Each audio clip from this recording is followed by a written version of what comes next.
अस्सलाम वालेकुम and welcome back. सो आज हम बात करने वाले हैं जॉब सीकर वीज़े के हवाले से। तो इस वीडियो में हम बेसिकली उन ऑडियंस को टारगेट कर रहे हैं जो कि अपने-अपने कंट्रीज़ में है, वेदर इट्स इंडिया और पाकिस्तान, और यहाँ पे जॉब ढूँढने के लिए आना चाह रहे हैं। तो बेसिकली आपने अगर यहाँ पे जॉब ढूँढने के लिए आना है, तो उसके लिए क्या-क्या रिक्वायरमेंट्स हैं, क्या-क्या डॉक्यूमेंट्स चाहिए होते हैं, आज हम उस बारे में बात करेंगे। सो बेसिकली जो आपका जो वीज़ा लगता है यहाँ पे आके जॉब ढूँढने के लिए, दैट इज़ फॉर 6 मंथ्स। तो 6 मंथ्स के ड्यूरेशन में आपने यहाँ पे आना है और जॉब ढूँढनी है, और अगर आपकी जॉब लग गई, that's well and good, and then अगर नहीं लगती है तो फिर क्या करना है वो भी हम आगे आपको बताएँगे। सो बिल्कुल, हम स्टार्ट डॉक्यूमेंट से। बिल्कुल। तो डॉक्यूमेंट्स की तरफ आते हैं, बहुत ज़्यादा स्ट्रेट फॉरवर्ड लिस्ट है डॉक्यूमेंट्स की और तकरीबन ये डॉक्यूमेंट्स ऐसे हैं जो तकरीबन हर एप्लीकेंट के पास ही मौजूद होंगे। फर्स्टली जो हमारा पहला डॉक्यूमेंट चाहिए है वो है application form. Application form once again हमारी पिछली वीडियोज़ में भी हमने बताया है, आप एम्बेसी की ऑफ़िशियल वेबसाइट से एप्लीकेशन फ़ॉर्म डाउनलोड कर सकते हैं, उसको फिल आउट कर सकते हैं। दूसरी चीज़ बायोमेट्रिक पिक्चर्स हैं। बायोमेट्रिक पिक्चर्स अगेन कुछ रूल्स एंड रेगुलेशंस हैं, बायोमेट्रिक पिक्चर्स किस तरह की होनी चाहिए, क्या बैकग्राउंड होना चाहिए, क्या साइज़ होना चाहिए, वो भी एम्बेसी की वेबसाइट पे मेंशन्ड है। तीसरी चीज़ जो है वो आपका है proof of stay. Proof of stay like आप अगर फ़िलहाल जब आ रहे हैं जर्मनी और आपने कोई अकोमोडेशन सिक्योर नहीं की है, तो आप होटल रिज़र्वेशन भी अपनी शो करवा सकते हैं। एंड फोर्थ जो है वो है हमारी डॉक्यूमेंट्स। डॉक्यूमेंट्स आपके तकरीबन एफएससी से लेकर यानी आपके हाई स्कूल से लेकर आपकी लास्ट क्वालिफाइड एजुकेशन डिग्री तक, वेदर इट इज़ बैचलर और मास्टर्स, तो वो सारी डिग्रीज चाहिए होंगी एंड आपकी ट्रांसक्रिप्ट्स बैचलर एंड मास्टर्स की। इसके बाद सो इसके बाद अगली चीज़ जो आपको चाहिए, ऑब्वियसली आप अपनी कंट्री छोड़ के यहाँ पे आ रहे हो, तो आपके पास प्रूफ ऑफ फंड्स का होना बहुत ज़रूरी है। और उसके लिए हम काफ़ी अरसे से ये बात डिस्कस करते हुए आए कि जर्मनी में आने के लिए आपको ब्लॉक्ड अकाउंट चाहिए होता है। So obviously the next thing is blocked account.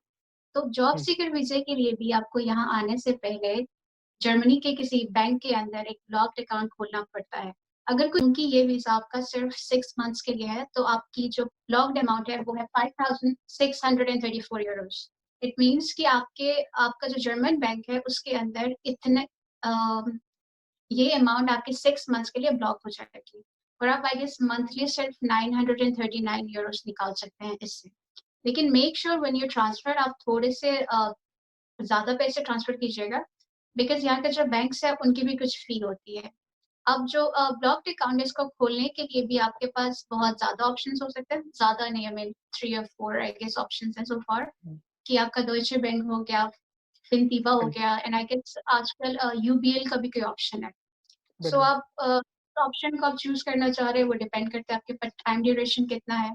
Because जैसे डॉइचे बैंक के लिए आई गेस 1 वीक जो है ना लग ही जाता है सारे प्रोसीजर के लिए। तो ये हो गया आपके जो है ना प्रूफ ऑफ फंड्स। तो इसकी एक स्टेटमेंट निकलेगी कि हाँ, मेरे बैंक अकाउंट में ये अमाउंट मौजूद है। ये आपको चाहिए होगा। द नेक्स्ट थिंग इज़ कि इन केस अगर आपको जॉब नहीं मिलती है, तो उस केस में भी आपके पास इतने पैसे होने चाहिए कि आप अपनी वापसी की टिकट करा के वापस अपने कंट्री जा सको। तो इसका भी उनको प्रूफ चाहिए होता है कि आपके बैंक के अंदर इनफ अमाउंट मौजूद है। द नेक्स्ट थिंग इज़ आपके पासपोर्ट की कॉपीज़। सो इसके लिए भी सेम थिंग कि आपके जो पासपोर्ट, जब आप जो फर्स्ट पेज होता है उसके दोनों पेजेस की कॉपी आप करा लेंगे। उसके आई गेस 1 और 2 आपको चाहिए होता है। That depends. बिल्कुल। इसके बाद जो है वो हमारे पास वैलिड हेल्थ इंश्योरेंस, जो कि यहाँ पर ट्रैवल हेल्थ हेल्थ इंश्योरेंस की बात हो रही है, जो कि हमारे अपने कंट्री से ही बआसानी मिल जाता है। और इसको कंफ्यूज़ नहीं करना चाहिए यहाँ के हेल्थ इंश्योरेंस के हिसाब से, क्योंकि जॉब सीकर वीज़ा के लिए आपको यहाँ का हेल्थ इंश्योरेंस नहीं चाहिए, इवन यहाँ आने के बाद भी नहीं चाहिए। स्टूडेंट्स तो यहाँ आने के बाद बनवाते हैं, जॉब सीकर वीज़ा एप्लीकेंट्स को यहाँ आने के बाद भी नहीं बनवाना, तो उन्हें सिर्फ़ और सिर्फ़ ट्रैवल हेल्थ इंश्योरेंस चाहिए फॉर 6 मंथ्स।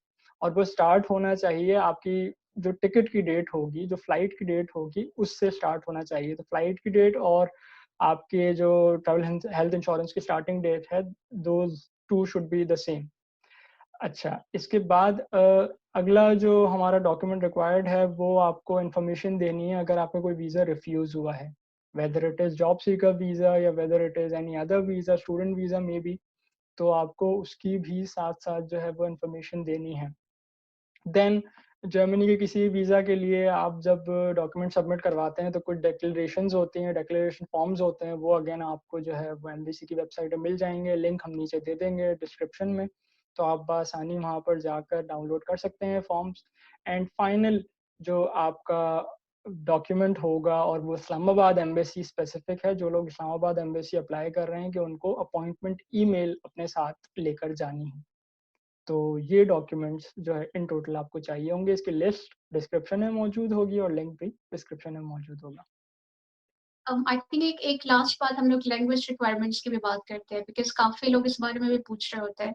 तो इसमें आई गेस वोकेशनल ट्रेनिंग का कुछ होता है, उसके बारे में आप ज़रा एक्सप्लेन करेंगे? जी, तो वोकेशनल ट्रेनिंग जो होती है वो हमारी यानी जब आप और जॉब्स करना चाहते हैं यहाँ पर, लेकिन क्वालिफ़ाइड और जॉब्स करना चाहते हैं, लाइक यहाँ पर अगर आप प्लम्बर बनते हैं, इलेक्ट्रिशियन बनते हैं, कुछ भी करते हैं, तो हमारे इंडिया पाकिस्तान में आई थिंक कोई ख़ास डिग्रीज़ रिक्वायर्ड नहीं होती हैं। आई थिंक कोई शायद अगर डिप्लोमा वगैरह इस तरह का कुछ रिक्वायर्ड हो, बट यहाँ पर प्रॉपर ट्रेनिंग उसकी करवाई जाती है एंड उसके बाद आपको जॉब मार्केट में एंटर किया जाता है। लेकिन उसके लिए उस ट्रेनिंग के लिए वो सारी ट्रेनिंग आपकी तकरीबन जर्मन लैंग्वेज में होती है और जर्मन लैंग्वेज आपको तकरीबन B2 रिक्वायर्ड है। सो आपको अप्लाई करते वक़्त जॉब सीकर वीज़ा के लिए ये कन्फर्म करना है कि अगर आप वोकेशनल ट्रेनिंग के लिए जा रहे हैं, एप्लीकेशन फॉर्म में अगर ये आप मेंशन करते हैं, तो आपको जर्मन लैंग्वेज का B2 सर्टिफिकेट सबमिट करवाना होगा। इसके अलावा आई थिंक और कोई ख़ास रिक्वायरमेंट नहीं है लैंग्वेज की। आई थिंक एक ये रिक्वायरमेंट नहीं है ऑफिशियल लेकिन हम लोग अपनी तरफ से आपको रिकमेंड करेंगे कि अगर आप कोई और जॉब के लिए आ रहे हो, फॉर एग्जांपल अगर आप कंप्यूटर साइंस की किसी फील्ड में किसी जॉब के लिए या फिर और किसी और फील्ड में अगर आप आ रहे हो, तो एटलीस्ट कोशिश कीजिएगा कि एटलीस्ट थोड़ा बहुत जर्मन का आपको नो-हाउ होना चाहिए। लाइक A1, हुँ। A2 अगर आपसे हो सके, टाइम है, तो इतना आप करके आइएगा बिकॉज़ यहाँ पे इंग्लिश इतनी कॉमन नहीं है when it come to job. So आप थोड़ा-सा कोशिश करके एटलीस्ट A1 और A2 कर लें, अगर आपके पास टाइम है तो। अदरवाइज़ आई गेस नहीं भी है तो वीज़ा आपको मिल जाना चाहिए। बिल्कुल, बिल्कुल। ये लाइफ़ के हिसाब से आप बिल्कुल यहाँ बात कर रही हैं और ये सबको पता होना चाहिए कि लाइफ़ यहाँ पर कंप्लीटली जो है वो जर्मन के अंदर है। आप सुपरमार्केट जाएँगे, कहीं पे भी जाएँगे लोग जर्मन बोलते हैं। Young generation does speak some English लेकिन तकरीबन वो भी प्रेफ़र करते हैं कि आप जो है वो जर्मन में ही बात करें। तो बिल्कुल, अगर आपके पास टाइम है, अपॉर्च्युनिटीज़ हैं और आपके सिटी के अंदर फॉर एग्ज़ाम्पल गोएथे के कोर्सेज़ होते हैं या अच्छे टीचर्स मौजूद हैं जर्मन के, तो डेफ़िनेटली गो फॉर इट और जर्मन लैंग्वेज इम्प्रूव करें अपनी और जस्ट ऑनलाइन, ऑनलाइन भी और आप ऑनलाइन। कर सकते हो। हाँ, बिल्कुल, बिल्कुल।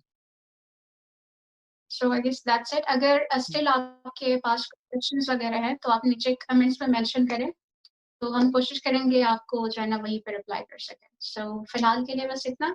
मिलते हैं आपसे अगले एपिसोड में एक नए टॉपिक पे। सो टिल देन अल्लाह हाफ़िज़।